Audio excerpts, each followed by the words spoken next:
కొంతమందికి ఉదయం పూట లేచిన తర్వాత విపరీతంగా బాడీ పెయిన్స్, జాయింట్ పెయిన్స్ ఇబ్బంది పెడుతూ ఉంటాయి. ఇలాగ జాయింట్ పెయిన్స్ ఉన్నప్పుడు, బాడీ పెయిన్స్ ఉన్నప్పుడు ఇక రోజంతా కూడా ఒక రకమైనటువంటి నీరసంతో మొదలవుతుంది. ఇలా కాకుండా ఉండాలంటే ఏం చేయాలి? దీనికి పరిష్కారాలు ఏమిటి? ఇది ఈ వీడియోలో మనం తెలుసుకుందాం. మిత్రులారా నమస్కారం. నేను మీ డాక్టర్ చిరుమామిళ్ళ మురళీ మనోహర్. ఈ వీడియోలో చాలా ముఖ్యమైన విషయాన్ని తెలుసుకోబోతున్నాం. ఎంతోమందిని ఉదయం పూట శారీరక నొప్పులు, మజిల్ పెయిన్స్, జాయింట్ పెయిన్స్ ఇబ్బంది పెడుతూ ఉంటాయి. దీనికి కారణాలని, పరిష్కారాన్ని తెలుసుకోవటం అవసరం. పెయిన్స్ రోజంతా ఉండటం వేరు, ఉదయం పూట ఉండటం వేరు. ఎర్లీ మార్నింగ్ స్టిఫ్నెస్ అంటారు. ఇది వాత ప్రకోపాన్ని సూచించే ఒక ముఖ్యమైన లక్షణం. కీళ్ళవాతంలో సాధారణంగా ఇలా జరుగుతూ ఉంటుంది. అయితే కీళ్ళవాతమే కాకుండా ఇతర కారణాల వల్ల కూడా ఇది జరుగుతుంటుంది. కాబట్టి కారణాలని, పరిష్కారాలని తెలుసుకోవడం చాలా అవసరం. ఉదయం పూట హాయిగా నిద్ర లేవగానే రోజంతా ఉత్సాహంగా, సంతోషంగా గడిచిపోతుంది అని చాలామంది అనుకుంటూ ఉంటారు. కానీ కొంతమందికి ఉదయం లేవగానే ఒళ్ళు నొప్పులు, శారీరక నొప్పులు ఇబ్బంది పెడుతూ ఉంటాయి. ఎంత నిద్రపోయినప్పటికీ కూడా నిద్ర తర్వాత కూడా అలసటగా, నలతగా ఉన్నట్టుగా అనిపిస్తుంది. దీనికి అనేక కారణాలు. చాలామంది వాళ్ళ జీవనశైలి వల్లనే ఇలా అవుతుంది అని అనుకుంటూ ఉంటారు. అయితే నిజానికి దీని వెనక అనేక ఇతర కారణాలు కూడా ఉంటాయి. ఆయుర్వేదం సంక్షేపతః క్రియాయోగో నిదానస్య చ వర్జనం అంటుంది. అంటే కారణాలు కనుక్కొని వాటిని సరిదిద్దుకోవడం. కొన్ని సరైన జాగ్రత్తలు తీసుకుంటే ఈ సమస్య నుంచి బయటపడవచ్చు. మరి ఈ సమస్యకి పరిష్కారం మీరు కనుక్కోవాలంటే దాని వెనుకున్న అసలు కారణాలు ఏమిటి అనేది తెలుసుకోవడం చాలా ముఖ్యం. అంటే ఉదయం పూట ఈ బాడీ పెయిన్స్, జాయింట్ పెయిన్స్ ఎందుకు వస్తాయి, వాటిని ఎలా నివారించుకోవాలి, ఇది మనం తెలుసుకోబోతున్నాం 1 by 1.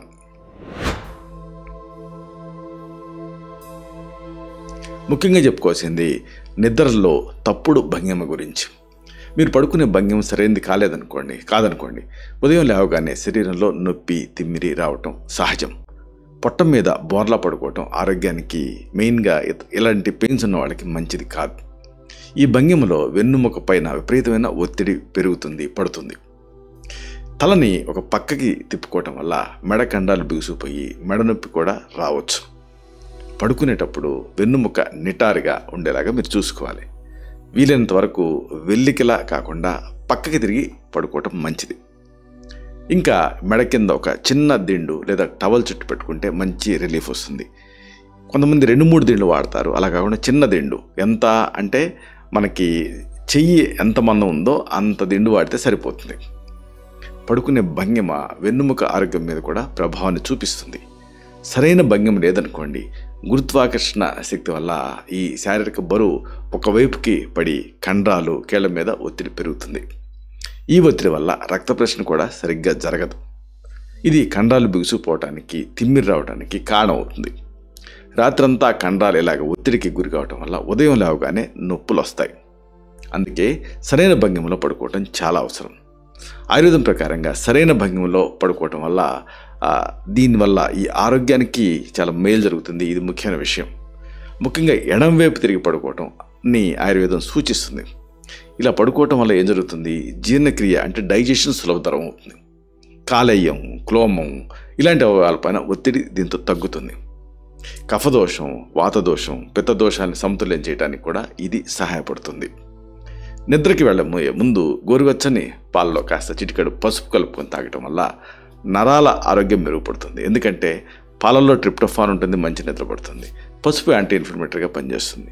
అలాగే మరొక న్యాచురల్ పెయిన్ కిల్లర్లా పనిచేసేది అశ్వగంధ, వితేనియా సామ్నిఫెరా, లేకపోతే బ్రాహ్మి, బకోపా మునియరి. ఇలాంటి మూలికల్ని వైద్య సలహాతో తీసుకుంటే నాడీ వ్యవస్థ బలంగా తయారయ్యి నొప్పుల నుంచి రిలీఫ్ వస్తుంది. సాధారణంగా అశ్వగంధ చూర్ణం కానీ లేకపోతే ఈ బ్రాహ్మి చూర్ణం కానీ 3 నుంచి 5 గ్రాముల మోతాదుగా రోజుకి 2 సార్లు తీసుకోవచ్చు.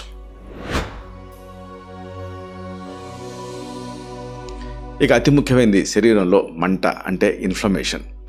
శరీరంలో మంట లేదా ఇన్ఫ్లమేషన్ అనేది అనేక రకాల నొప్పులకి ప్రధాన కారణం కింద ఉంటుంది.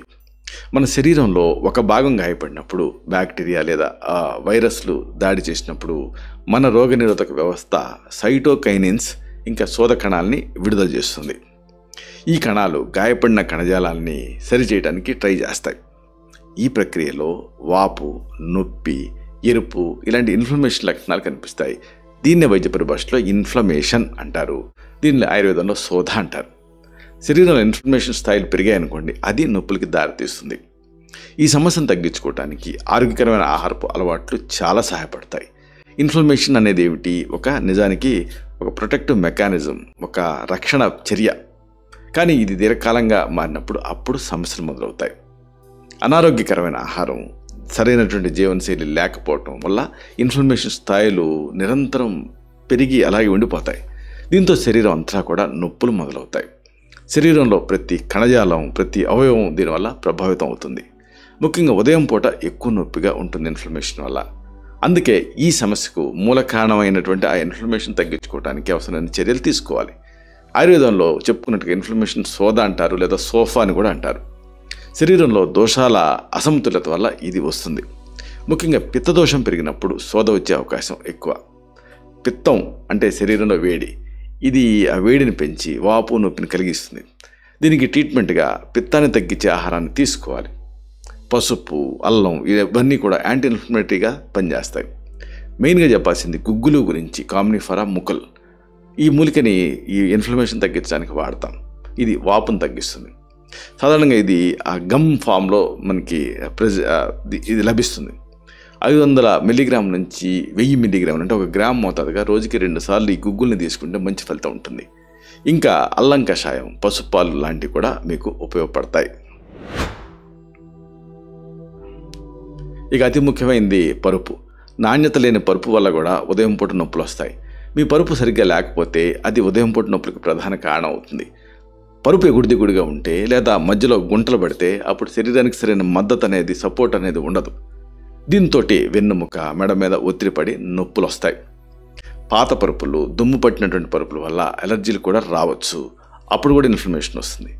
అందుకే మీ పరుపు తాలూకు నాణ్యతను ఎప్పటికప్పుడు తనిఖీ చేసుకుంటూ ఉండండి. పరుపుని శుభ్రంగా ఉంచుకోవటం చాలా ముఖ్యం. ఈ శుభ్రం చేసుకోవటం, అలాగే పాత పరుపుని మార్చడం, ఇవన్నీ చాలా ముఖ్యం. ఒక నాణ్యత లేని పరుపు శరీరానికి తగినంత సపోర్ట్ని ఇవ్వదు కూడా. వెన్నుముక వంగి ఉన్నప్పుడు దీనివల్ల ఆ కండరాలు, కీళ్ళు మీద అనవసరమైన ఒత్తిడి పడుతుంది పరుపు సరిగ్గా లేకపోతే. రాత్రి అంతా ఇలా ఒత్తిడి పడుతూ ఉండటం వల్ల ఉదయం లేవగానే నొప్పులు వస్తాయి. సరైన పరుపు వెన్నుముక్కని నిటారుగా ఉంచడానికి సహాయపడుతుంది. ఈ పరుపు మీద పడుకున్నప్పుడు అది గట్టిగా ఉండకూడదు, ఇది ముఖ్యం. మరీ మెత్తగా కూడా ఉండకూడదు. మీ శరీరానికి సరిపడా మద్దతు, సపోర్ట్ ఇచ్చేదిగా ఈ పరుపు ఉండాలి. ఈ విషయంలో రాజీ పడకుండా మంచి నాణ్యమైన పరుపుని ఎంచుకోండి. ఆయుర్వేదం ప్రకారంగా నిద్రకు అనుకూలమైనటువంటి పరుపు ముఖ్యం. ఇది వాతదోషాన్ని పెంచే అతి గట్టి పరుపు కానీ, లేదా కఫదోషాన్ని పెంచే అతి మెత్తని పరుపు కానీ కాకుండా ఇది మధ్యస్థంగా ఉండాలి. Moderation is the key. వాతదోషం ఉన్నప్పుడు కొంచెం మెత్తగా ఉండేటువంటి ఆ పరుపు మీద పడుకోవటం వల్ల నొప్పులు తగ్గుతాయి. పిత్తదోషం ఉన్న వాళ్ళకి చల్లని వాతావరణం, అలాగే కూల్గా ఉండేటువంటి పరుపు ముఖ్యం. ఇక కఫదోషం ఉన్నప్పుడు కొంచెం గట్టి పరుపుని ఎంచుకోవాలి. ఇలా మీ బాడీ టైప్ని బట్టి కూడా పరుపుని ఎంచుకోవాలి. పరుపు కింద భాగంలో వేపాకులు లేదా తులసాకులను ఉంచితే సూక్ష్మక్రిములు చేరకుండా ఉంటాయి. ఇంకా పడుకునేటప్పుడు వేడి నూనెతోటి ఒంటికి ధూమెరుగ్గా మర్దనా చేసుకొని గోరువెచ్చని నీళ్ళతోటి స్నానం చేస్తే నొప్పులు తగ్గుతాయి. ఉదాహరణకు నువ్వుల నూనె వాడచ్చు, లేదా మహానారాయణ తైలం వాడచ్చు, లేదా ఈ కొబ్బరి నూనె కాస్త కర్పూరం కలిపి కూడా వాడుకోవచ్చు. ఇక అధిక బరువు, అలాగే మెడికల్ కండిషన్స్ కూడా ఈ ఉదయం పూట నొప్పులకి కారణమవుతూ ఉంటాయి. ఓవర్ వెయిట్ ఉన్నా, లేకపోతే ఉదయం ఇతరత్ర ఏమైనా ఇబ్బందులు ఉన్నా, ఇలాంటప్పుడు బాడీ పెయిన్స్ వస్తూ ఉంటాయి. ఎక్కువ బరువు ఉంటే ఏమవుతుంది, వెన్నుముక కీళ్ళ మీద అదనపు ఒత్తిడి కలిగిస్తుంది ఓవర్ వెయిట్ అనేది. దీనివల్ల ఆ వెన్ను నొప్పి, మెడ నొప్పి వచ్చే అవకాశం ఎక్కువ ఉంటుంది. బరువు తగ్గించుకోవటం ఒక సమస్యకే, ఈ అనేక సమస్యలకి కారణం కాబట్టి, ముఖ్యంగా బాడీ పెయిన్స్కి కారణం కాబట్టి ఇది చాలా ముఖ్యం. అలాగే బ్యాలెన్స్డ్ డైట్, సమతుల్య ఆహారం తీసుకోవటం, క్రమం తప్పకుండా ఎక్సర్సైజ్ చేయడం వల్ల కూడా మీరు బరువు తగ్గొచ్చు. దీంతో నొప్పులు తగ్గుతాయి. ఒకేసారి పెద్ద మార్పులు కాకుండా నిదానంగా, క్రమంగా బరువు తగ్గటం మంచిది. కొన్ని మెడికల్ కండిషన్స్ అనుకున్నాం కదా, ఉదాహరణకు రక్తహీనత అంటే ఎనీమియా వల్ల ఉదయం పూట బాడీ పెయిన్స్ ఉంటాయి. అలాగే విటమిన్ డి లోపం వల్ల ఉంటాయి. ఇంకా నిద్రలేమి వల్ల కూడా బాడీ పెయిన్స్ వస్తాయి. మానసిక ఒత్తిడి, ఆందోళన వల్ల కూడా బాడీ పెయిన్స్, జాయింట్ పెయిన్స్ వస్తాయి. Viral infections main cause body పెయిన్స్కి. ఇంకా అతి ముఖ్యమైనది ఏమీ అన్ని నార్మల్గా ఉన్న టెస్టులు బాడీ పెయిన్స్ ఉన్నాయి, జాయింట్ పెయిన్స్ ఉన్నాయి అంటే ఫైబ్రోమయాల్జియా. ఇది ఒక అలసటకి సంబంధించినటువంటి క్రానిక్ ఫెటిక్ సిండ్రోమ్ తాలూకు వ్యక్త రూపం. ఇది కూడా కంట్రిబ్యూట్ చేసే అవకాశం ఉంటుంది ఎర్లీ మార్నింగ్ పెయిన్స్కి. కాబట్టి వీటన్నిటిని ఆలోచించాలి. ఆయుర్వేదం ప్రకారంగా అధిక బరువు కఫదోషం పెరగటం వల్ల వస్తుంది. అగ్నిమాంద్యం జీర్ణక్రియ సరిగ్గా లేకపోవడం వల్ల శరీరంలో కొవ్వు పెరిగిపోతుంది. ఈ బరువును తగ్గించుకోవడానికి కాస్త తేనెని వేడి నీటిలో వాడుకోవాలి. కాస్త అంటే దాదాపు 1 టేబుల్ స్పూన్ తేనె. ఇలా తీసుకుంటే క్రమంగా మీరు బరువు తగ్గుతారు. ఎందుకంటే ఎనర్జెటిక్గా ఉంటుంది, ఎక్సర్సైజ్ చేయగలుగుతారు. అలాగే పొట్టలో అధిక బరువు ఉండదు. త్రికట చూర్ణం అని ఉంటుంది, అది శొంఠి, పిప్పళ్ళు, మిరియాలు. దీన్ని 2 నుంచి 3 గ్రాములు రోజుకి 2 సార్లు తీసుకుంటే కూడా జీర్ణక్రియ మెరుగుపడుతుంది, అధిక బరువు తగ్గుతుంది, నొప్పులు కూడా తగ్గుతాయి. ఇంకా కొన్ని యోగాసనాలు కూడా బరువు తగ్గడానికి, నొప్పులు తగ్గడానికి సహాయపడతాయి. ఉదయం లేవగానే సూర్యరశ్మిలో కాసేపు సూర్య నమస్కారాలు చేస్తే విటమిన్ డి మీకు లభిస్తుంది. ఒత్తిడిని తగ్గించుకోవడం కోసం ధ్యానం, ప్రాణాయామం లాంటివి మంచి పరిష్కారాలు.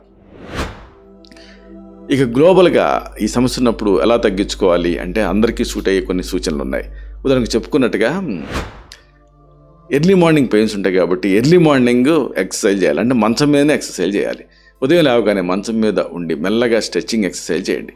ఇది కండాల బిగుసుకుపోవటం అన్న సమస్యని తగ్గిస్తుంది.